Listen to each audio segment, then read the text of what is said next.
Welcome to The Other Side, Mississippi Today's political podcast. I'm Geoff Pender, joined here today with one of my colleagues, Bobby Harrison. Yep, I'm one of your colleagues. Hey, Geoff. One of them, but I'm also joined, Bobby, this is great. We're also joined with our newest colleague. Another colleague, someone you and I have known for a long time, Emily Wagster Pettus. Yes. Of Associated Press fame, one of our colleagues covering the legislature. Emily, you spent, 31 regular sessions you just told us that you covered with Yes, I did. the First of all, legislature. thanks for having me on. Sure. And I don't know if you want to say I have a new title here. Senior editor, is Yes, that correct? I've started working at Mississippi Today. And yes, I covered the Mississippi legislature for 31 sessions, beginning in 1994 and going through the 2024 session. Yeah, and we go back a long way because I came from Tupelo working for the Daily Journal in '95. So I've known Emily since. Well, I knew her before. Actually, I've met her a few times before I came down here. But we started working pretty closely, even though we were competitors in a sense. We were in the same room working from '95 on. We have known each other since we were mere children, Bobby. Yeah, that's right. And you say Associated Press fame, Geoff, but And Clarion Ledger. When I knew her, she was Sure. when I came to Jackson, she was working for the Clarion Ledger. Her and Matt Gordon were the Capitol reporters for the Clarion Ledger. Yep, that's right. Yep. And then after Mac left, I worked with Joseph Ammerman there. Matt was Emily was.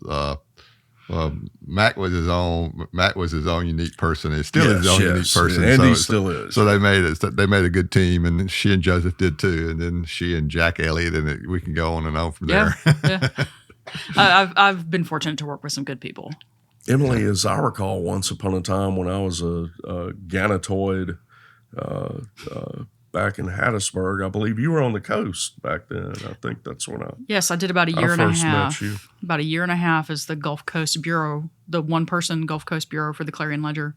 But it was a great job, actually, because I had been covering Rankin County government, which had its own challenges, and then the Gulf Coast Bureau job came open, and I put my hand up and volunteered because, look, you're down on the coast, it's sunny and beautiful, and your editors are a couple hundred miles away. And my mandate basically was only write the story if it's worthy of being on the front page. So, yeah, it was pretty good. I liked it. Yeah, the only drawback was those possible hurricanes every now and then. Well, I was down there during Hurricane Andrew, and that was scary, but it wasn't as bad in Mississippi as it could have been. Right, yeah. Where did you work out of on the coast? I forget. My office was in the middle of the Ocean Springs Record newsroom. Okay. It was a cute little building right by the railroad tracks, and when the trains would come by, the whole building would shake.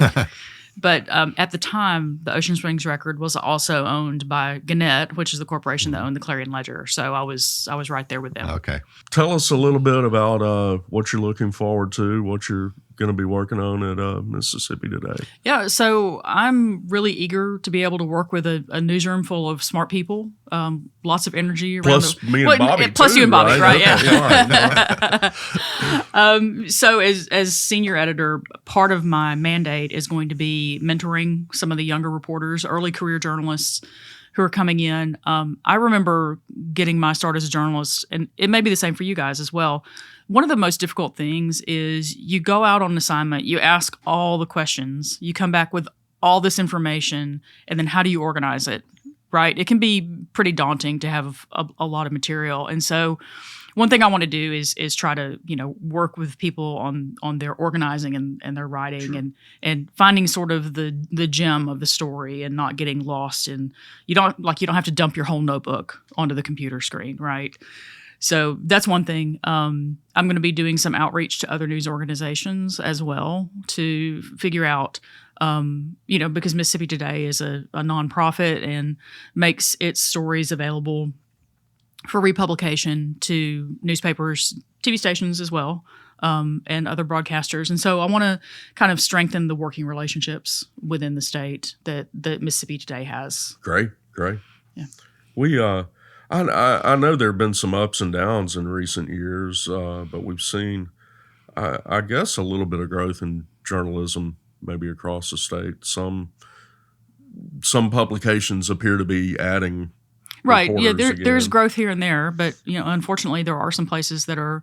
They have real budget issues to deal with, and so you can't always find the money to hire all the staff that you need. And look, there's never enough staff to cover what needs to be done. Right. So that's how you have to do sort of smart planning and prioritizing, figuring out what you really want to cover. And with all those duties, you're also going to be doing some writing. Yes. Yeah. Also, Looking forward to that. Which is important for you, I'm sure. Yeah. I should say I've had 4 months off between jobs. How is Has that? it been that long? It's been 4 months. Yeah, I had the option of coming into work sooner at Mississippi Today, but management was kind enough to kind of let me set my own pace. And so, I've been working pretty much nonstop since I graduated from Ole Miss in '89. 3 months off after having a baby does not count as vacation. So, I've taken my vacation time, but I've never had an extended period of time just to sort of clear my mind and be a person. So it was good. Like I did a lot of reading and I took care of a lot of projects, the things that were bothering me around our house. So if anyone needs a ceiling painted, I'm good to go. I can do that. In 2018, when I left the Journal, I was before I went to Mississippi Today. It was about a little bit over a month for me, and it was like, man, this is kind of cool. Yeah. It took me a couple weeks to kind of decompress and get out of the habit of constantly checking my phone for the work email, which was that was the best thing actually, was being away from work email, because my God, that can be a lot sometimes. But you're probably like me. You at some point in time, you say, I need to go to work and go be productive again. Yeah. Right. I can't tell you how many people have asked me, probably you too, what is Emily going to do? Yeah. And, here for a little while, we've sort of known, but been sworn. Yeah. You're talking about not what she's going to do at the, Right. Yeah. Where's Emily? What's she going to do? It's a big secret. When they'd asked me, that it kind of be along the lines of, what about Emily? They didn't come out and say it, but it kind of said the way they said, aren't y'all going to hire her?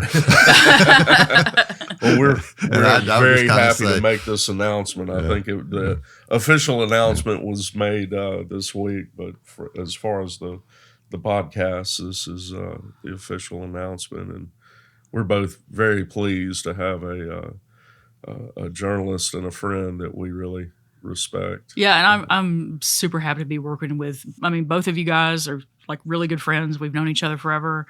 There are other people on staff that I've worked with. Debbie Skipper, I cannot praise her enough. She was one of the best editors I worked with at the Clarion Ledger, and she's, of course, at Mississippi Today. She's a behind-the-scenes person, so a lot of people out in the public may not know Debbie's name or work as much as they should, but Debbie's just a stellar human being, and man, I'm happy to be working with her. Yeah, worked with Michael Goldberg at the Associated Press. Right. He was there on a 2-year gig with us, and he was the last person you actually worked in the same room with. Is the only other reporter, right? Yeah. And then actually Debbie's husband, Rogelio Solis, super talented photographer, was with the Associated Press when I started there, and he and I left at the same time. But he's keeping himself busy. He's still shooting some photos. So yeah. Emily, we all seen a lot of battles, if you will, together. But what Geoff didn't mention, and you didn't talk about, at one point you worked in Vicksburg. Yes, I worked my first job out of school. Well, I interned there, and then my first job out of school was the Vicksburg Evening Post. And while you weren't covering the legislature there, I always thought it was interesting that you rented a house or apartment from one of the sort of the historical figures in the legislature, and I just wanted you to talk about him for a second. That's right. Actually, I rented from his wife. She was my landlady. But Ellis Beaudron was the longtime state senator from Vicksburg, who I will have to say is part of the story. Senator Beaudron was blind, and his wife, Jane Beaudron, was very gracious. And my apartment that I rented from her was not yet ready when I was ready to begin my job at the Vicksburg Evening Post. And so she said, our daughter is away. I think she was in France for a while. We have this basement apartment. If you would like to rent the basement for like a month, you can live there. And it was a nice apartment. And so it was actually on the day of the Tiananmen Square conflict back in June of 1989, on a very rainy day, packed stuff into my little Honda Civic and drove over to Vicksburg to move into that apartment, and I parked in the driveway, and there was like a little hill next to it, maybe like 2 or 3 feet tall, like, a little incline. Again, a rainy day. And Senator Beaudron, being a gentleman, although again, he was blind, came out and wanted to help me move my boxes into the apartment. I think Mrs. Beaudron sent him out there like, go help this young lady. So Senator Beaudron, I was really reluctant to hand him anything, but it's his yard, and I figure he knows it pretty well. And so I handed him one of the boxes, and he kind of put his foot on that incline and just like slid a little bit. I was like, oh my God, I'm going to kill him. It's terrible, but it was fine. Like, he helped me move into the apartment. And then when my regular apartment, which was actually just across the street from them in a 1920s building, when that was ready, I moved over there. But yeah, the Beaudrons were very kind to me. And I've heard people talk about, he was blind, but his grasp of legislation and issues is sort of unparalleled. Oh, he was sharp. Yeah, he was super smart man. Yeah. So, and then we covered in Kirk Fordice, first Republican governor of the from Vicksburg of the since Reconstruction, and then a host of governors after that. But Governor Fordice was both, I guess, the first governor we both covered, and he was an experience. He broke us in. I wasn't at the legislature, but I think he may have been he was the first governor I interviewed. Yeah, that I recall. And I asked him a question, and he didn't like it, and he turned on his heel and walked straight away without acknowledging. That sounds right. Fordice loved to chew us out. Like, he did not like the press. Yeah. I remember this may be tooting my horn, but I didn't actually do anything. Late in his tenure, he was he went to he wasn't going to a lot of meetings. Then he went to a meeting, and the press was there to talk to him. And I just decided I talked to him a lot, and I was just not really paying attention. I was on the other side of the room, and what did he call me? He just like the biggest. He wasn't idiot. What was it? Smart aleck. I don't think he said it. Oh yeah, we'll say smart aleck, but it was actually another word.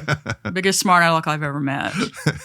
And so we printed it out. No, we didn't. You did. I did. I printed it out and stuck it to the side of Bobby's computer. I should have gotten it bronzed. Like, it was a great honor to be called that. And one of the Senator Bryan, another interesting person we covered, walked into the press room and saw that, and he said, "Well, Governor Fordice doesn't get out much, does he?" That's true. I remember one time Fordice, more than once, he went on safari in Africa while he was governor, and I broke. Oh yeah, I know the story. Well, I broke the story that he was going, because we had a real issue with his staff not wanting to release his public schedule. And somebody called me on Saturday and said, he's on his way to Africa to go hunting. And so somehow I got it on the record and got the story into probably the Sunday Clarion Ledger. So he was mad at me for writing about it in the first place. He's gone a couple weeks. He comes back. We see him in the hallway at the Capitol. And human interest story, right? I don't care if he went hunting. I don't have an issue with it. My issue was the schedule. The public has a right to know where the governor is going to be. But anyway, when he's back, I asked him out in the hallway, hey, Governor Fordice, what did you catch in Africa? And he just, he turned on me. He hated that question. What do you care? Ah. And then he chewed me out, but started to walk away. And then he turned around and came back and he said, I got a kudu. It's the most beautiful creature God ever made. I was like, okay, good, maybe it happened twice, but I remember you trying to make small talk with him in the governor's mansion about, the only time I've been up into the residence area of the governor's mansion was the day after he won re-election. Yeah, and he was in the worst mood ever. Yeah, he had just been reelected. And as we were getting prepared, I recall you asking about. I set him off again. Because he had and you were just trying to be nice. He had the trophy heads of these animals on the wall in the residential area. And so, we're sort of chit-chatting, waiting for the TV cameras to set up. And I was like, oh, Governor, when did you catch that one? Or I don't know if I used the word bag it, but he's like, oh, what do you care? But he chewed me out then, too. Yeah, you couldn't tell he had won an election. No, the day before. he just, he won by a pretty wide margin. Yeah. You'd think he might be in a good mood, but he was not. He was not, yeah. He was not. He was an interesting man. And, I guess looking back, I'm thankful in a way that that we kind of got broken in like that. You develop a really thick skin, which is good to have in covering politics. Yeah. I don't know. Reed Branson, another colleague of ours for a long time, I remember him saying one time after Kirk Fordice press conference. He said, covering Governor Fordice must be like blocking a punt in football. It hurts when you do it, but it still is. You still feel excited about it. Yeah. This is a little bit of an aside, but I went to the 2 Mississippi History Museums a few weeks ago, and they had a panel discussion about Kirk Fordice. And someone asked the former Fordice staffers there if Fordice reminded them of Trump in any way. And one of them was like, no. Fordice really liked to read, for one thing. But the official, I think the questioner was getting at the idea that Trump likes to talk, Fordice liked to talk. They each sort of do their own thing. And I'll give them that point. But the public official that always reminded me the most of Kirk Fordice, just from a distance, was Donald Rumsfeld. When he was defense secretary, I would watch those briefings on TV, and the way Rumsfeld would kind of like get a little bit snarly. And, you could tell he's clearly a smart person, but he would get really mad with the media. And that reminded me very much of Fordice. I always said Governor Fordice was just really was an instinctual politician. He just had a feel for what people would might turn some people off, but a lot of people were he was elected twice for a reason. Yeah, and that way he was like Trump, but he I think his curiosity and everything was he's the first person I ever heard talk about Ayn Rand, and really, yeah. Fordice was. Oh yeah, okay. he was a big Ayn Rand fan. Yeah. Fordice liked to read. Yeah, he liked to read. But the state's had some interesting governors. And I think we may have to schedule a couple more war story, podcasts here. We could probably. Some of them we probably couldn't talk about. No, that's some right. That we've talked about amongst ourselves. We before. can go hold court at the bar at Howland Mouse if anyone's interested. Okay, yeah, we may need to go there now. It sounds like a good idea. But Emily, welcome. We're so happy. Thank you. Happy to have you back in journalism, and glad to be on the same team with you guys. Yeah, you're where Mississippi needs you in journalism. So anyway, everyone, welcome back. Yeah, Emily. Thank you. Happy to be here. Hope you guys have a good weekend. Yeah, same. You too. Thanks. Thanks.